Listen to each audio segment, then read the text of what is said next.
Humagupit man ang bagyo, sinasalag, sinasalo.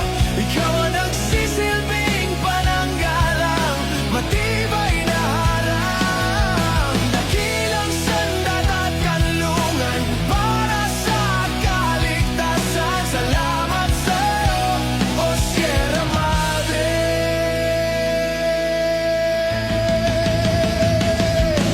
Viral ngayon sa social media ang bundok ng Sierra Madre.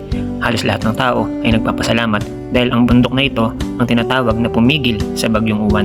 Ngunit, ano nga bang sinasabi ng Biblia? Ang sabi ng Romans chapter 1 verse 25, sila'y nagsisinungaling at pinalitan ang katotohanan tungkol sa Diyos. Sila'y sumasamba at naglilingkod sa nilikha sa halip sa lumikha, na siya ang dapat papurihan magpakailanman. Amen. Ang sabi ng Psalms chapter 95 verse 3 to 5, sapagkat ang Panginoon ay dakilang Diyos, sa Kanya ang kailaliman ng lupa, at maging ang tuktok ng mga bundok, sa Kanya ang dagat, nilalang din niya ang lupaing tuyo. Kahit Sierra Madre ay pag-aari at nilikha ng Diyos, hindi tayo magpapasalamat sa pag-aari, kundi sa may-ari. Hindi sa creation, kundi sa Creator. Sapagkat ang kataas-taasang Diyos ang nararapat tumanggap ng papuri, karangalan at pagsamba magpakailanman. Amen.